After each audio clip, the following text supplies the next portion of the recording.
Eh, Selamat pagi, assalamualaikum warahmatullahi wabarakatuh, salam sejahtera. Mungkin adik-adik berjumpa sama saya ini pertama kali. Baiknya saya akan mengenalkan diri dulu. Nama saya Nazid Ikhwan. Saya baru selesai studi dari Ehime University Jepang. Ya, tahu Jepang? Oh ya, kita sering disebut Konoha bulan Jepang. Ya, kita akan bicara tentang teknik irigasi dan drainase. Ya, jadi teknik irigasi dan drainase ini diberikan pada semester 6.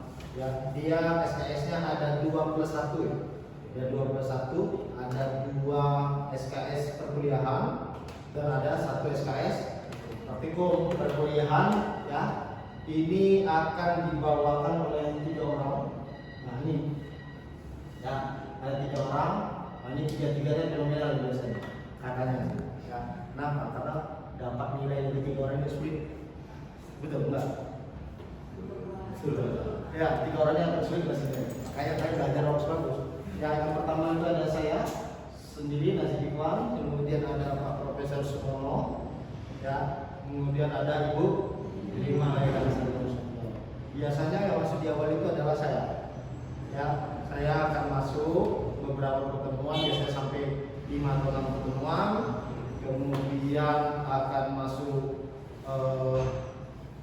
Pak Sumono, baru kemudian setelah itu akan masuk Ibu Delima. Ya, jadi inilah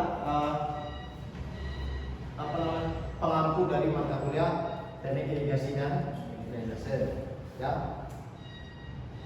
Oke, lanjut. Nah, ini adalah capaian pembelajaran dari mata kuliah ini.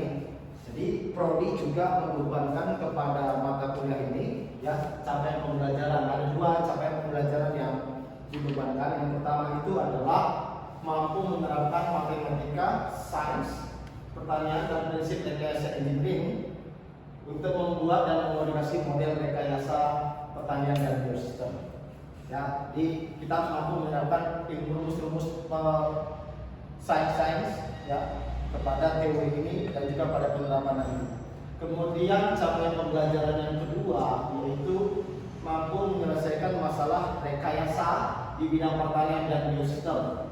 Ya, dengan mempertimbangkan beberapa faktor keamanan, keselamatan, kemudian pelestarian lingkungan dan kultural. Nah, ini penting kita perhatikan pelestarian lingkungan dan kultural. Makanya sekarang ya di overseas ya di belahan dunia yang kita ini sedang digalakan adalah sustainable agriculture.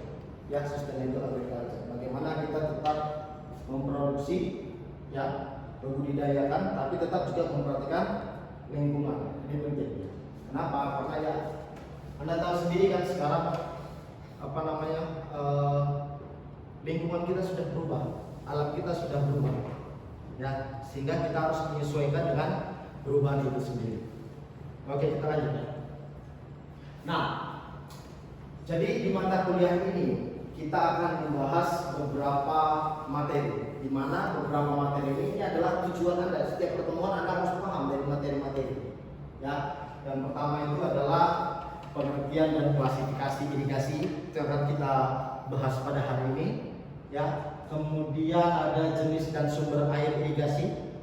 Ya, kemudian ada soil plant atmosphere continue, ya, dan metode pengambilan dan pemberian air irigasi.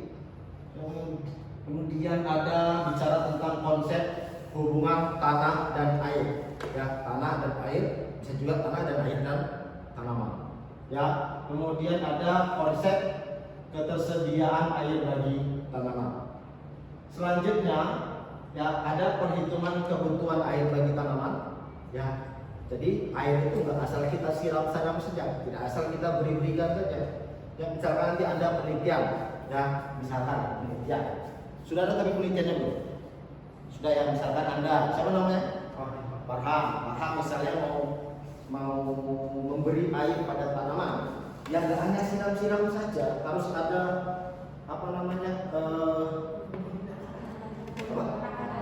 iya, kita bilang ya, takaran dan sebagainya, ya, sehingga kita bisa memberikan air itu sesuai dengan kebutuhan air tanaman. Nah, nanti kita akan bahas apa itu ya, kemudian apa tantangan tentang pemberian kebutuhan air tanaman ini. Kemudian ada perhitungan efisiensi irigasi. Ya, kenapa? Karena berkaitan dengan air. Ya, air gratis atau enggak? Gratis atau enggak? Betul lah. Nah, itu sulit bicara air ini. Karena air ini ya digunakan oleh makhluk hidup. Yang pertama itu adalah manusia, yang kedua hewan, yang ketiga Tuhan atau tanaman. Mana yang paling memerlukan? Hah? Mana yang paling memerlukan? Semua. Ya semua memerlukan. Yang paling memerlukan siapa? Manusia. Ya, kemudian ada hewan. Sehingga apa? Ya tanaman kita korbankan lah. Bukan dikorbankan sih. Bagaimana kita memberi air ya seminimum mungkin dapat menghasilkan seoptimum mungkin, sehingga nanti efisiensi irigasinya bisa menjadi lebih tinggi. Nah, jadi efisiensi ini kan bicara tentang ya, salah satunya adalah bagaimana produksi, hasil produksi dibandingkan dengan jumlah air yang diberikan. Ya.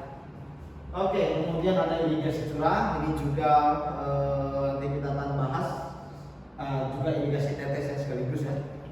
Kemudian ada selanjutnya bicara tentang drainase, ya drainase lahan pertanian, kemudian klasifikasinya, dan juga ada perhitungan debit puncak, ya ada derbun, ada pensiun. Nah ini biasanya juga dikeluarkan di ujian. Nah ini produk keluar ujian ya mahasiswanya pada ya. Kemudian ada perencanaan saluran drainase. Oke, sampai sini ada yang mau ditanyakan, silakan. Ada yang mau ditanyakan? Paham semua? Ya, paham Pak, karena belum masuk akhirnya. Ya, ini kita hanya masih bicara tentang deskripsi mata kuliah. Jadi ada paham, Anda ngambil mata kuliah ini adalah materi yang akan diberikan. Ya, butuh nggak Anda? Contohnya ada pada Anda sendiri. Kalau butuh, ya pelajari bagus-bagus. Ya, sebenarnya kalau mahasiswa itu ya belajar. Ya, oke. Kita lanjut ya. Nah, kita sekarang masuk pengertian dan klasifikasi irigasi. Oke, siap?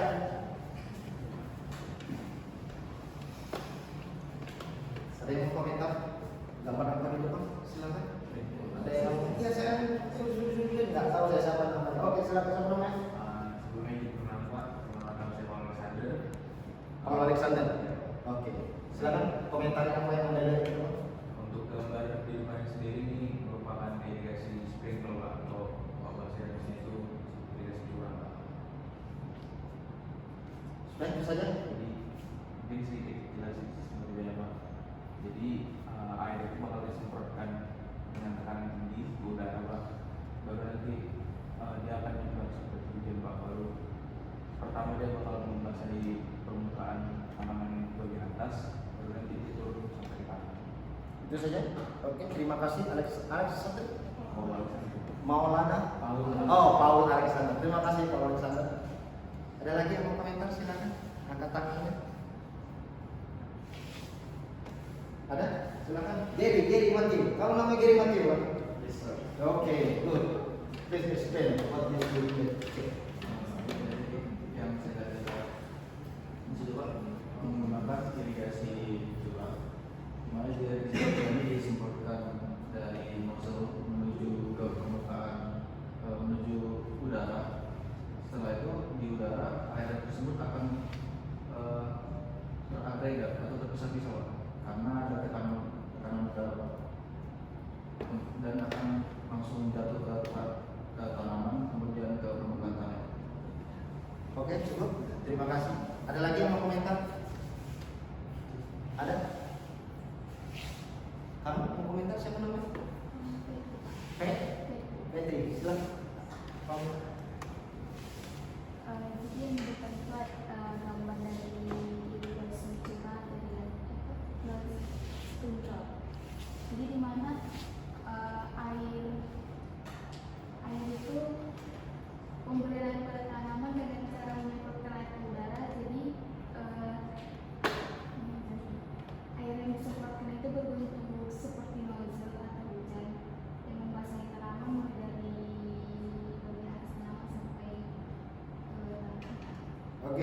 terima kasih.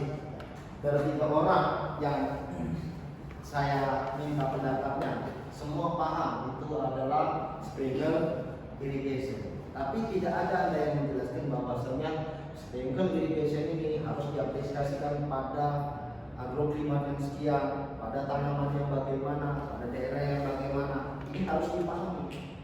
Ya, kita tidak cukup hanya tahu itu adalah sprinkler irrigation. Maka tadi kan bicara di capaian pembelajaran Anda harus paham tentang rekayasa engineering. Ya, bagaimana nanti Anda cara menginstal ini di lapangan. Ya, bagaimana cara mengukur keseragamannya dan lain sebagainya. Ya, nanti akan kita pelajari pada materi ini, ya, pada mata kuliah. Oke, kita lanjut berikutnya. Kalau ini ada yang mau komentar silakan.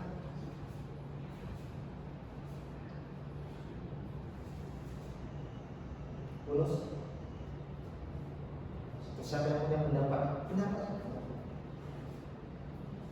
Kamu dari tadi diam saja. Siapa namanya? Hah? Iksan. Coba kasih pendapat apa yang kamu boleh lihat. Dia dari gambar itu kan setiap tanaman itu ada kayak sama begini kayak mungkin itu sebagai tempat aliran air. Begitu. Mungkin juga. Oke, terima kasih Iksan. Oke, ya silakan siapa namanya? Semoga. Oh, dikit ya, biar kawan-kawan di belakang dengar juga. Semoga. Menurut saya ada sebuah lahan sawah yang dimana lahan berkeringat akibat bisa musim atau kekurangannya saluran irigasi pemberian airnya tidak sesuai atau bisa jadi karena musim kemarau sehingga tanah malah berkering juga tanaman tidak ada pemberian. Bisa jadi. Ya. Ada lagi yang mau komentar? Kamu siapa namanya? Anjali. Coba komentar dulu Anjali. Daripada diam saja. Wah, ini enggak dengar sama semati enggak dengar. Yang seperti saya lihat itu gambar tersebut sama seperti gambar tadi seperti lahan yang mengalami kekeringan. Sebenarnya tanaman-tanaman tersebut struktur tanahnya menjadi tanah yang sedikit rapuh dan seperti kekurangan air. Itu saja. Oke, satu orang ada yang mau komentar? Kamu lah. Siapa namanya? Padi Pak. Fadli, silakan Pak. Menurut saya Pak yang ada di gambar itu lahan pertanian yaitu padi, tanam padi yang lahannya mungkin apa kekeringan diakibatkan kekurangan air yang pada musim kemarau.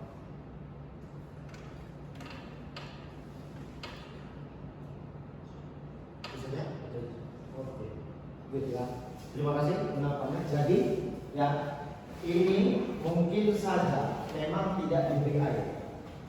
Atau mungkin saja memang tidak ada airnya. Pertanyaannya, padinya masih bisa hidup nggak? Bisa nggak? Bisa dari mana nggak? Kan saya tanya, bisa hidup nggak? Bisa? Bisa. Dari gambarnya bisa, mungkin karena belum mati. Ya. Tapi pernah dengar nggak mid season drainage? Mid season drainage. Di mid season drainage ini memang air itu dikeluarkan. Ya, air itu dikeluarkan ya di drainage supaya apa? Supaya yang pertama tujuannya adalah anakan padi yang masih kecil mati, sehingga yang sudah besar saja ini. Yang kedua adalah supaya tanahnya lebih keras.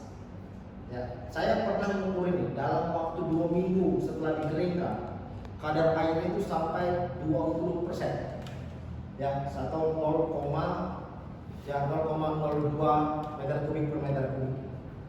Ya, 20%. Dan ini sudah kritis.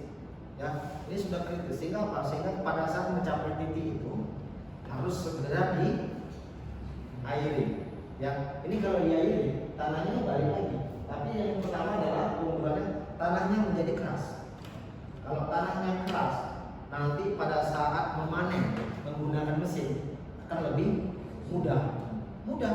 Kalau lembut, kita banyak traktor kita atau alat panen kita yang tenggelam karena tanahnya lembut. Tapi kalau seperti yang tanahnya keras, ya saya mikir bagaimana bisa nggak kita menerapkan precision drainage di Indonesia? Bisa nggak kira-kira? Bisa, tapi ngerinya dan kita precision drainage saatnya irigasi airnya tidak ada. Nah itu jadi masalah. Ya, jadi masalah. Tapi yang jelas selama kadar air di daerah perakaran masih mencukupi, belum sampai ke titik lanjut panen atau belum sampai ke 50% dari kadar air yang tersedia tadi, maka ini masih bisa hidup. Tapi pada titik kritis itu, titik lanjut panen, kalau kita tidak supply, maka dia akan mati. Ya, dia akan mati. Ya, oke, terima kasih. Kita lanjut ya. Nah, sekarang pertanyaannya adalah apa itu irigasi?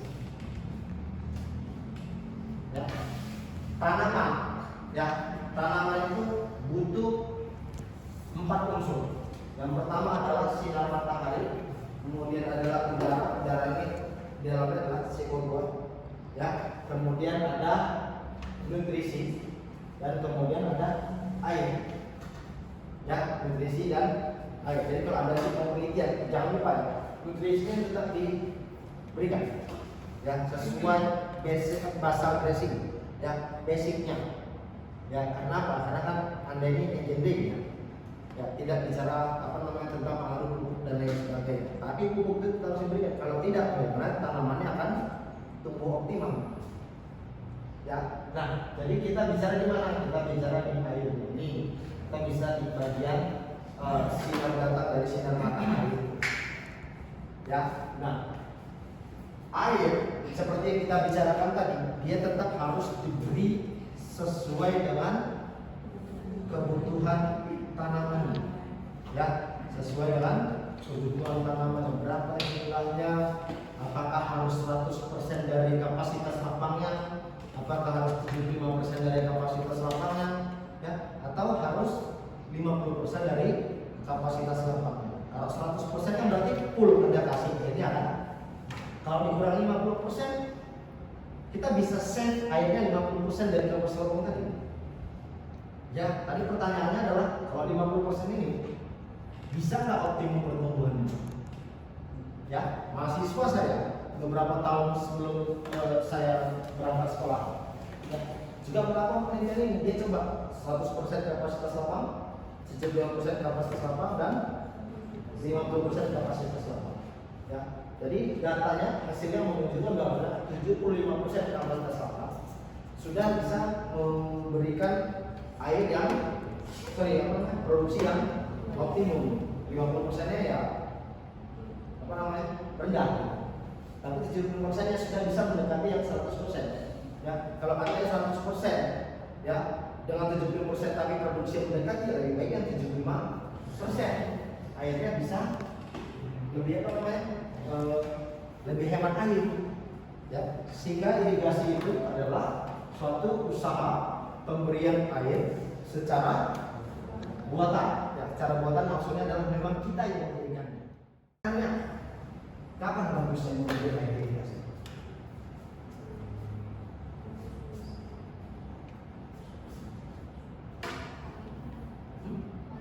Kenapa pagi ya? Belum ada matahari. Itu saja? Oke, good. Ada lagi? Apa? Silakan. Pagi hari dan sore hari kenapa? Kalau panas nggak boleh. Oh, stres tumbuhannya ya. Bisa juga memang. Ya, tapi tidak semua tanaman akan stres seperti kasih air di siang hari. Ya nggak? Pernah nggak Anda panas tiba-tiba? Ya, panasnya terik, tiba-tiba hujan. Pernah nggak mengalami seperti itu? Stres ya tanaman. panas tiba-tiba hujan, panas tiba-tiba kita kasih air, stres kan? Tergantung tanaman. Oke, tergantung tanaman. Jadi kita harus juga belajar tentang fisiologi tanaman. Ya, tidak semua. Tapi kalau padi, nah ini kita bicara tentang padi dulu. Oke, kita lanjut. Belum dengan padi tadi. Ini adalah ya, gambar apa namanya sebaran panas. Ya, sebaran panas di seluruh dunia. Ya. IPCC atau ya climate change, organisasi climate change internasional, dia sudah akan memprediksi ya pada 2050 akan terjadi kenaikan suhu permukaan bumi 1 sampai 1,5 sampai 2 derajat Celcius. Kenaikan. Ya, kenaikan kita tidak naik. Ini sekarang ini sebarang. Perhatian, Anda lihat Indonesia di mana? Mana Indonesia? Ini ya? Indonesia. Nah, warnanya perhatikan, warnanya apa?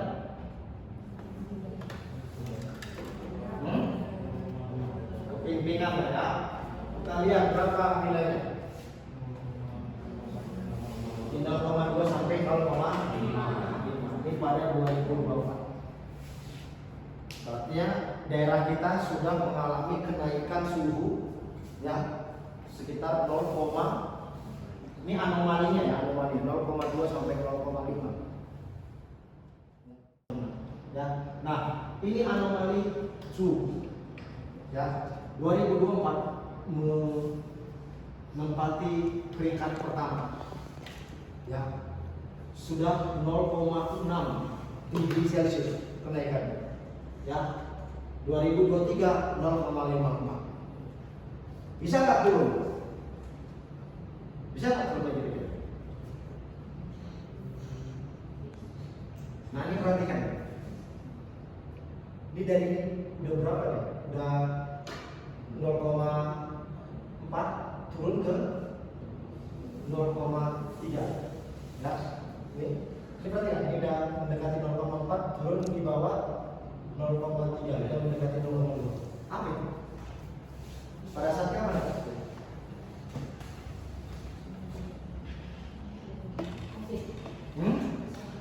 Good.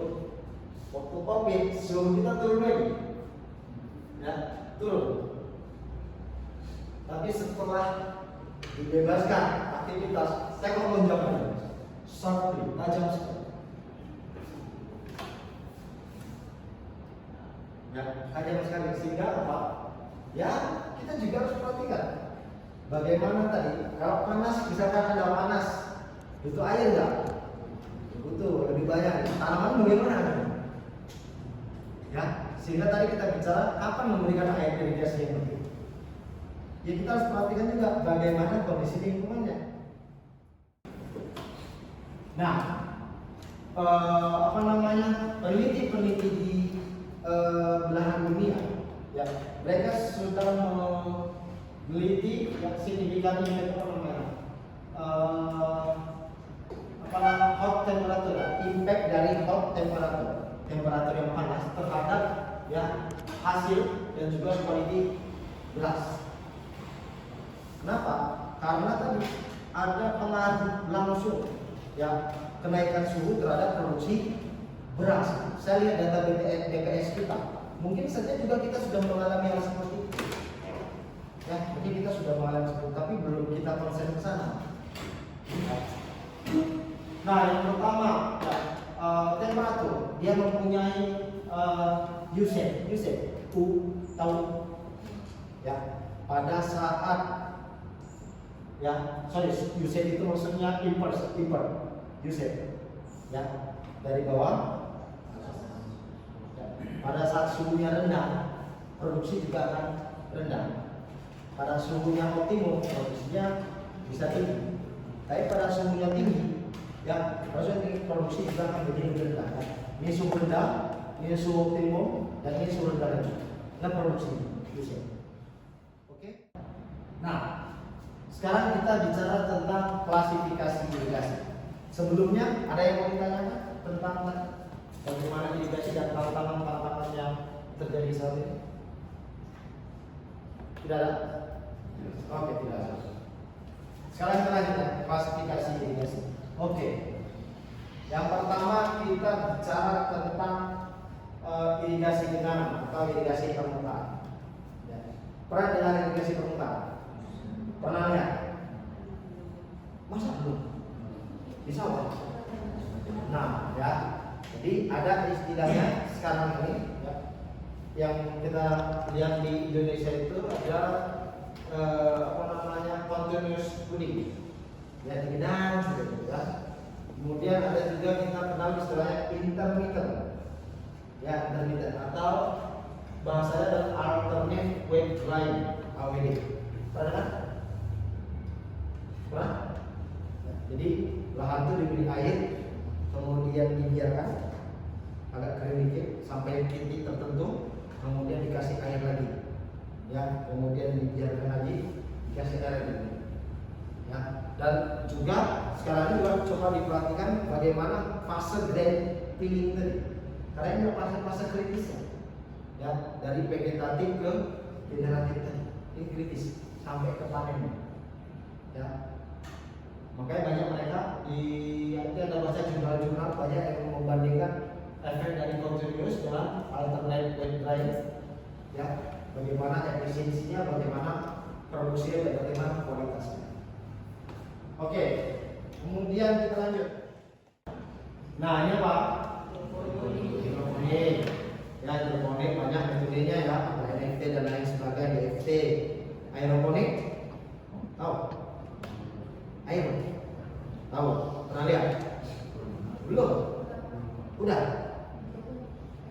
Aeroponik belum pernah lihat? Ya, nanti kalau Anda pergi ke Brastagi ya, Balai Kentang situ. Kalau Balai Kentang di bukan Brastagi sih. Ya, lagi Brastagi apa namanya? Kabanjaya. Hah? Ya, Kabanjaya.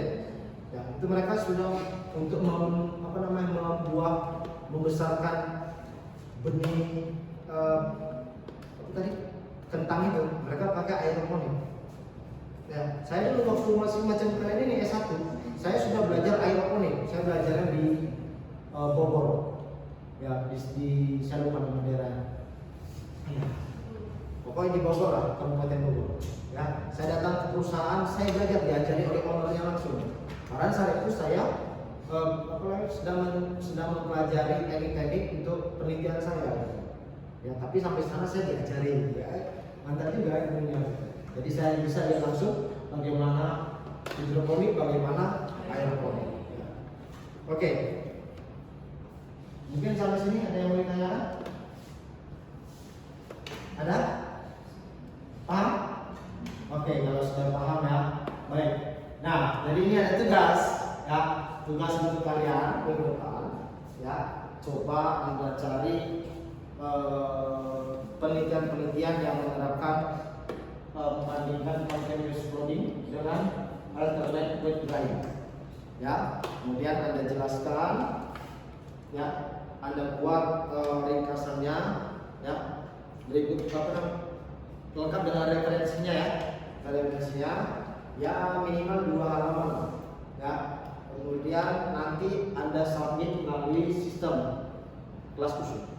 Ya, nanti ada submit di situ tugasnya, ada saya buat foldernya, ya, nanti Anda submit di situ. Paham sampai di sini ya? Oke, ada lagi yang kita tanyakan? Iya lah. Memang bagusnya tulis tangan kan, signature ya. Iya, biar dibaca. Saya juga suka tulis tangan, tapi kadang tulis tangan ini nggak bisa dibaca, itu masalahnya. Anda nggak pakai hati mengerjakannya. Ya, tapi dengar. Kerjakan sendiri, jangan nyontek temennya. Paham? Oke, ada yang mau tanyakan lagi? Oke, terima kasih atas perhatiannya. Lebih kurang saya mohon maaf. Assalamualaikum warahmatullahi wabarakatuh. Salam sejahtera.